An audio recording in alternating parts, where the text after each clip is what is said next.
In this lesson, we're going to begin our discussion of the inchoate offenses. Specifically, we're going to focus on attempt. And we'll get into solicitation and conspiracy in future lessons. In this lesson, we're going to focus on attempt. But step one, what is an inchoate offense? What are we talking about here with the inchoate offenses? Well, inchoate is really just another word for incomplete. We're talking about incomplete crimes or incomplete offenses. And the idea is really this is just criminalizing the process of committing a crime. Crimes that have been started but not necessarily completed, right? That's what we're thinking about with attempt, solicitation, and conspiracy. And really, it's best to think about this in terms of a timeline. If we think about the process of committing a crime, usually the way it works, right? The defendant is going to start by thinking about the crime. Let's take something like murder, right? This is probably the easiest to visualize,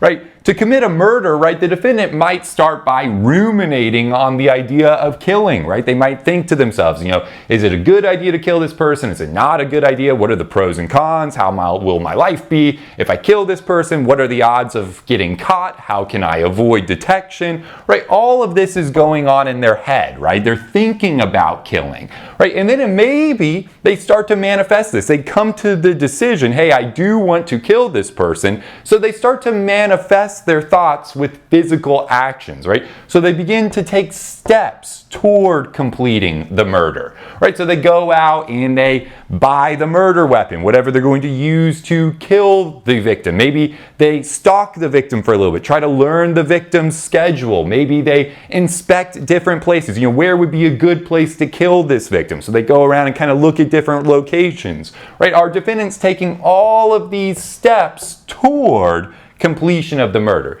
And then finally, to actually complete the crime of murder, we know the defendant has to actually kill the victim, right? Murder is the killing of another human being. So to complete the crime of murder, our defendant will ultimately have to kill the victim, right? So inchoate offenses fall somewhere in the middle of this timeline. If we're thinking about from day one, the defendant thinking about killing, all the way until the end of the fact pattern, the defendant carrying out the killing and killing another human being, inchoate offenses fall somewhere in the middle, right? In the United States, we do not criminalize thoughts, right? You can ruminate, you can think about, you can fantasize about killing someone in your own head all you want. You can do it all day long, every day. You're not committing a crime by just thinking about killing someone.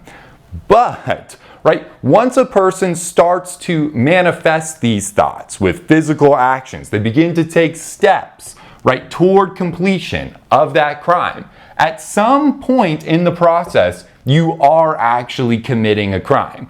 Now, the hard part with inchoate offenses is what point in the timeline does this actually become a crime? At what point are we actually going to criminalize the steps that you're taking toward completion before the crime is actually completed, right? And this is really what inchoate offenses has grappled with, right? The case law revolving around inchoate offenses. This is the main point that we're grappling with. Where in the timeline can we justify holding a person criminally responsible for actions before the target offense has actually been completed, right? And we'll see it's a little bit different depending on what inchoate offense we're dealing with. In this lesson, we're going to talk about attempt, okay? So we can break down attempt, we can just jump into it. The good news is we only have two elements, right? A criminal attempt occurs when a person with the specific intent to commit an offense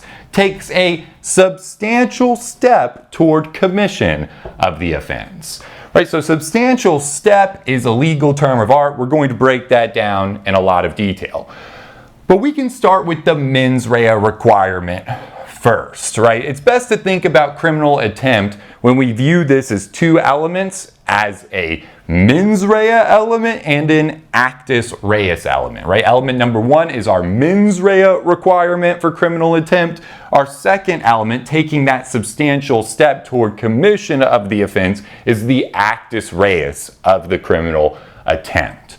Okay, so the first thing to recognize when we're thinking about the mens rea element here, a person with the specific intent to commit an offense, is to recognize that we need a target offense. You cannot be liable for attempt without a target offense, right? Attempt itself is not a crime. It has to be paired or coupled with a target offense, right? The attempt is going to fall somewhere in here on the timeline. Our target offense is over here, right? In our example we opened with someone thinking about killing someone, right? At some point it's going to be attempted murder, right? The target offense is murder. That's the crime that we're dealing with at the very end. The completion crime is our target offense. The steps that a person is taking towards completion would be the attempt, right? The attempt to commit the target offense, which is murder, right? So we always need a target offense when we're thinking about attempt. So a person with the specific intent to commit a target offense. Very important to recognize that attempt is a specific intent crime. The mens rea requirement is specific intent. A defendant has to have the specific intent to commit the target offense. And this really requires two different intent requirements. Number one, we say the actor must intentionally commit the acts that constitute the actus reus of the attempt. And number two, the actor must perform those acts with the specific intent to commit the target offense. Okay, so let's start with a very basic example of attempt to commit murder, right? So let's say we have a defendant who takes a gun, right, with the intent to kill the victim, right? So our defendant has the specific intent to kill our victim, right? So they take a gun, they load the gun with bullets, they point the gun at the victim with the intent to kill that victim, they pull the trigger to the gun, and the bullet shoots over the victim's head. The victim runs away unharmed. So the victim does not die. The crime is not completed because our victim is alive. Right? The question is the defendant liable for attempted murder? Right? And we can just accept for now, and we're going to break down the second element in a lot of detail, that taking a gun, loading the gun, putting bullets in the gun, pointing the gun at someone with the intent to kill them, and pulling the trigger is a substantial step toward commission of the offense. So let's just say second element is satisfied, right? But we're going to break that down in more detail, but let's just say second element is satisfied. Let's focus on the intent requirement first. Okay, the person, so our defendant, did the defendant have the specific intent to commit the target offense of murder? Well, number one, we need the actor to have intentionally committed the acts that constitute the actus reus of the attempt. Right, so the actus reus of the attempt here is loading the gun, right, pointing it at the victim and pulling the trigger, right? That's going to be our actus reus. And yes, our actor in this case did intentionally commit those acts. It's not like our actor, our defendant, had a seizure and like accidentally pulled the trigger. If the defendant had pulled the trigger on accident, right, and the bullet missed, then that would not be attempted murder because the actor would not have intentionally committed the acts that constitute the actus reus of the attempt. But here, our defendant did, right? The defendant loaded the gun very intentionally, pointed it at the victim very intentionally, pulled the trigger intentionally, right? So all of the acts that constitute the actus reus of the attempt were intentionally committed. So our first part of the mens rea requirement is satisfied, right? It's not like we had some seizure or accidental gunfire, okay?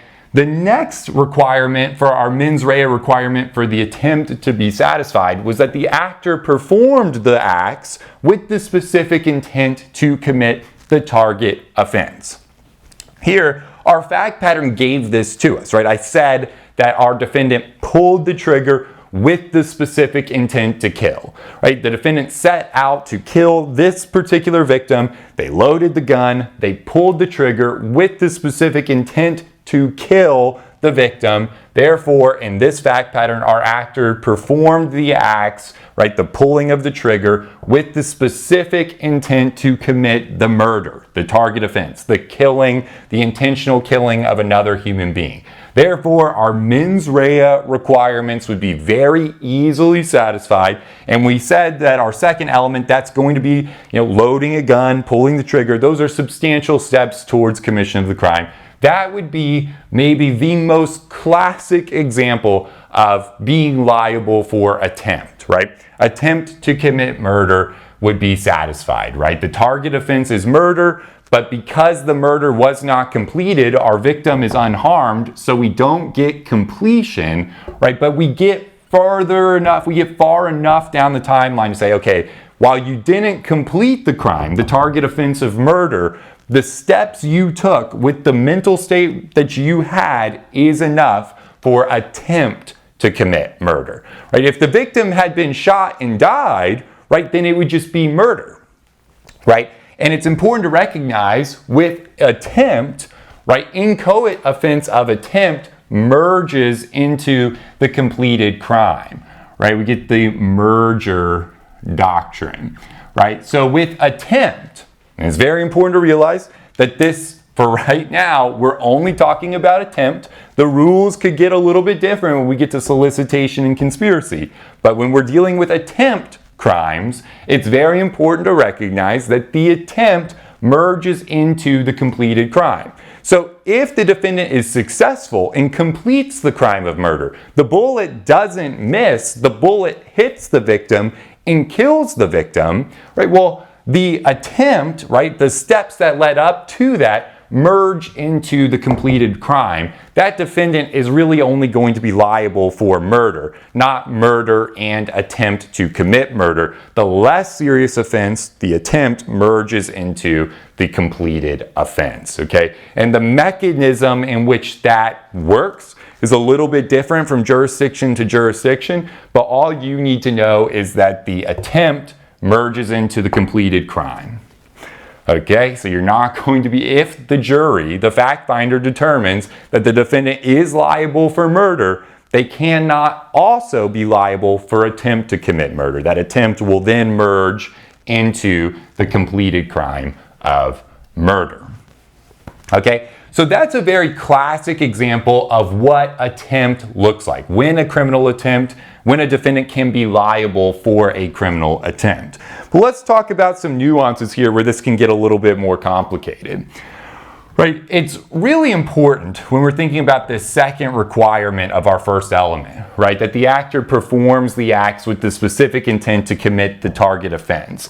That a person cannot have the specific intent to commit a result-based offense that requires a reckless or negligent mens rea. Right now, the shortcut for learning this concept is up until this point, we've only discussed two result-based offenses that require reckless or negligent mens reas, right? And this is going to be depraved heart murder and involuntary manslaughter, right? We can just make a note. Depraved heart murder and involuntary manslaughter. So in other words, the shortcut to remembering this in your head is it is virtually impossible for a defendant to be liable for an attempt to commit involuntary manslaughter or an attempt to commit depraved heart murder. Those are impossible fact patterns. So if you see you're working through a multiple choice question, say, and the question asks you, which of the following is the defendant liable for? And one of the answer choices is attempt to commit involuntary manslaughter or attempt to commit depraved heart murder. You can essentially always cross those off. That's not going to be the right answer because it's basically impossible for that to be the result. The idea is criminal attempt is a specific intent crime. And it is impossible to have the specific intent to kill somebody unintentionally. Remember, Involuntary manslaughter is the unintentional killing of another human being. Depraved heart murder is essentially also an unintentional killing. It's just a higher grade of it, right? It's a more serious version of involuntary manslaughter, but it's the reckless killing, extreme reckless killing of another human being, right? That substantial, unjustifiably high risk to human life, just really reckless conduct. But in both cases, right, you cannot have the specific intent to kill another person on accident, right? You can't have the specific intent to unintentionally kill another human being. It's a non sequitur, right? So let's look at an example. Sometimes it's easier just to see these things with examples. Let's say we have a race car driver, right? We have a race car driver that wants to make like a viral ad campaign to show off his driving skills. So he concocts a plan that he's going to put on a blindfold. He's going to go into like a neighborhood in the middle of the afternoon in a busy neighborhood, and he's going to put on a blindfold and drive his race car around the neighborhood at 100 miles per hour. Okay. Well, if he does this, and say someone's filming it, right, and it's for like a marketing campaign, right? Well, if he does this, he puts on the blindfold and he's driving around at 100 miles per hour, right, in a crowded neighborhood, even if he doesn't have the intent to kill anyone, but he does accidentally run into a pedestrian and kills that pedestrian, we know that's going to be the completed offense of either involuntary manslaughter or depraved heart murder. It's probably depraved heart murder, but it's definitely involuntary manslaughter, right? The unintentional killing of another human being with criminal negligence, right? Putting on a blindfold, driving around high speeds in a crowded neighborhood, and then you kill somebody. Classic involuntary manslaughter, probably depraved heart murder. Okay, now let's say that the crime isn't actually completed. Remember, involuntary manslaughter and depraved heart murder require the death of a human being, right? We still need a killing, albeit unintentional, an unintentional killing of another human being. Right, so same fact pattern, but this time our race car driver is successful. He doesn't kill anybody. He puts on the blindfold. He drives around the crowded neighborhood at 100 miles per hour. Let's say like he swerves in and out, randomly as he's blindfolded, and has a bunch of near misses, right? He almost hits one kid, but he misses another by 6 inches. He misses another crossing on the crosswalk, right? He has a bunch of near misses or near hits, right? But ultimately, nobody is harmed. He does it. He's successful for himself, right? For his marketing campaign, and no one is hurt, right? In that case, let's look at any of those isolated incidents, right? Let's say he's driving at 100 miles per hour and he just misses a pedestrian crossing the crosswalk by like 6 inches. Just misses him, right? But ultimately that pedestrian is alive and unharmed, right? Is that an attempt to commit involuntary manslaughter?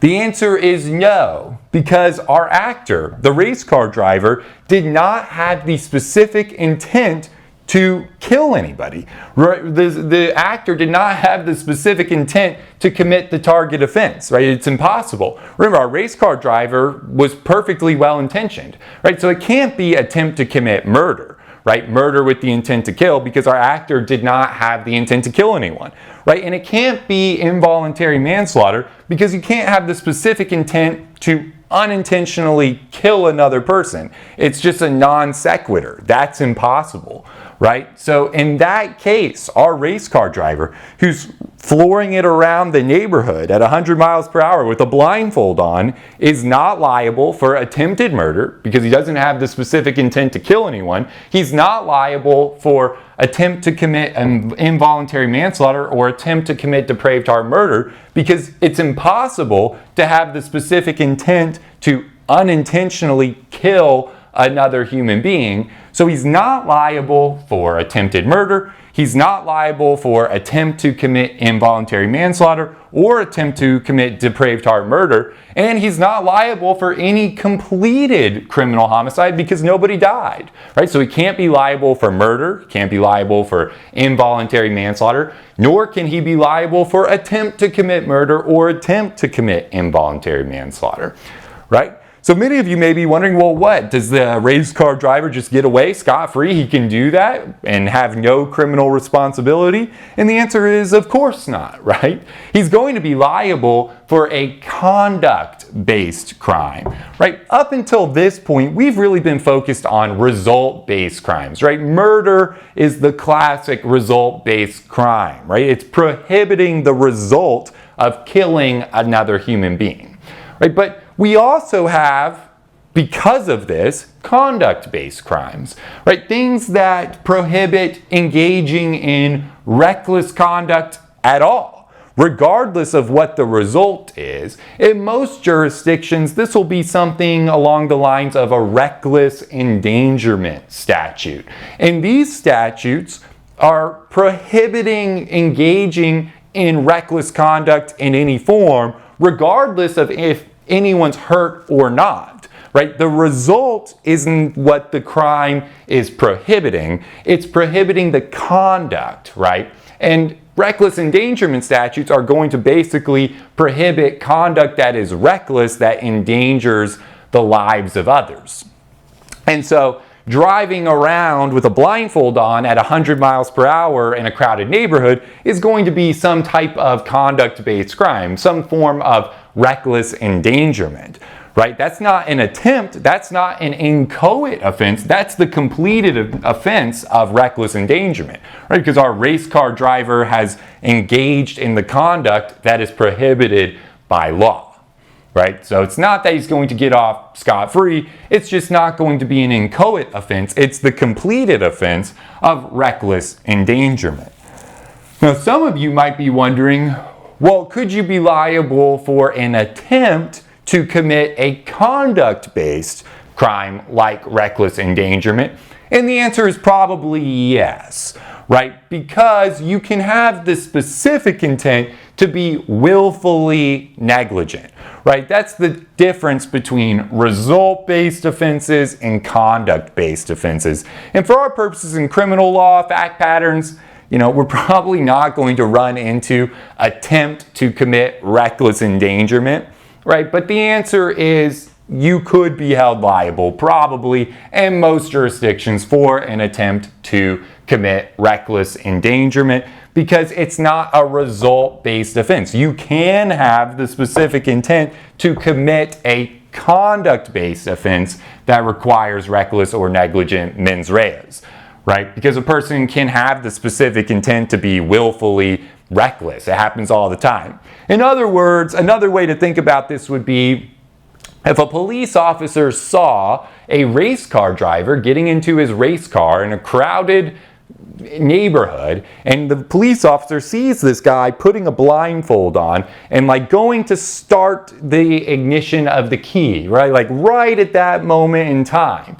The offense has not been completed, right? Reckless endangerment, you can get into a car blindfolded. You haven't completed the offense until you start to drive it.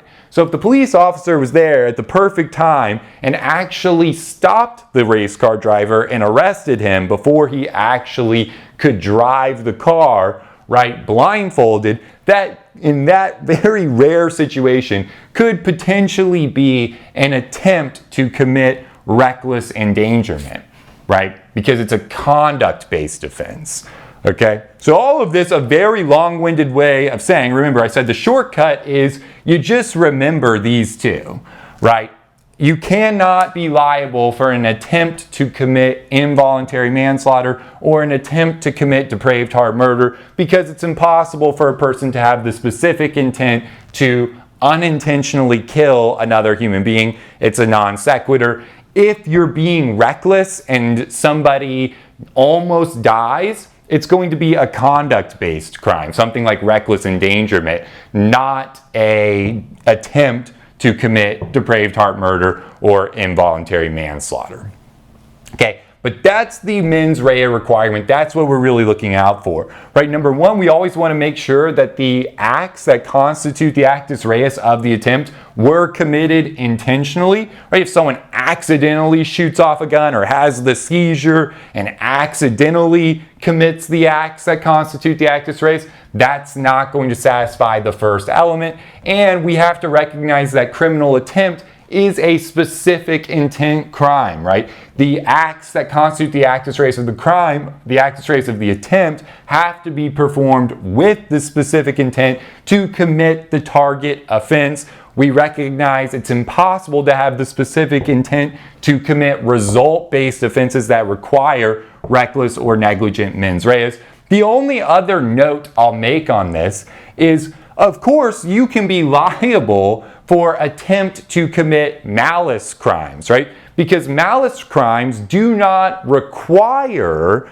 that the mens rea be reckless or negligent. It's just another way. Think about arson, right? One of our malice crimes. The mens rea requirement for arson, common law arson as a malice crime, is the intentional burning of a dwelling or the reckless burning of a dwelling, right? Either way.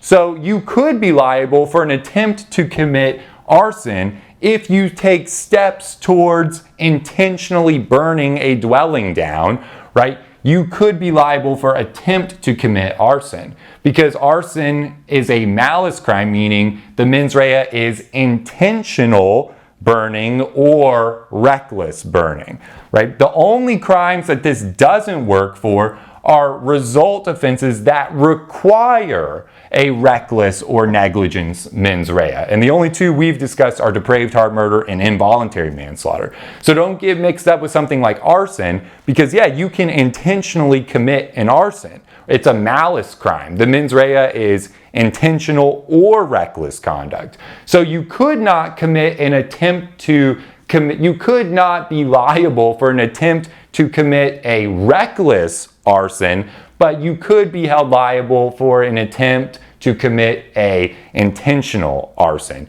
right? And malice encompasses both, right? Hopefully that makes sense. Thank you so much for watching this video preview of our Legal Education Accelerator Program, or LEAP for short. If you would like to see the conclusion of this video and gain full access to our entire 1L and 2L video library, integrated outlines, streamable audio versions, additional practice exams with explanations, and much more, we invite you to head over to our website and join the thousands of law students who have already enrolled. To get started with your no-risk free trial today, simply click the link in the description box below or visit www.studicata.com/leap.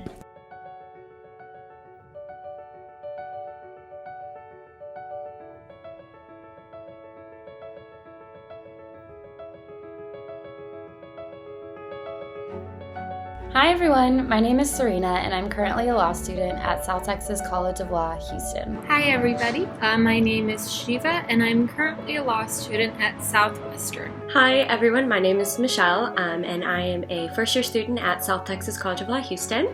I used the Studicata study video series last semester to help me prepare mostly for contracts, and I actually made an A+ in contracts last semester, which I greatly dedicate to the Studicata videos. By using Studicata to help me prepare for my final exam, I was able to score the highest grade out of my class on the final and even have my essay distributed as the model answer. Not to mention I had done quite poorly on the midterm and was struggling throughout the whole course of the semester, understanding the material and keeping up with lectures. Because of the Studicata video lectures, I was able to go into my exams with a feeling of confidence. I didn't have to worry about what the rules of law were or how I was going to organize my answer to an essay question. I would absolutely recommend the Studicata series and their online course materials to anyone. I think that they are not like professor lectures that you might find online or other outside study materials that you may encounter. I think that the Studicata videos really focus on not only ensuring that you understand the material that you're going to encounter on your final, but they also help you to understand kind of the best method for test taking, and they really break down how to approach each problem and the best ways to tackle certain methods on testing, and I think that's really important, and I think it's really special. I don't see that anywhere else in any of the other online resources that I've found. So I would certainly recommend Studicata to anyone who is studying in law school right now. Good luck on your studying, and you're going to do great. I would definitely recommend Studicata to anybody watching this video. Give it a chance. I'm positive that you will love it, that you will get a lot out of it, and that you will be happy that you gave it a chance. I definitely am. I know I will be using Studicata in the future. And I cannot thank Studicata enough for getting me through my first semester of law school. I will definitely continue to watch the Studicata video lectures throughout my law school career, and I highly recommend that any future or current law student do the same.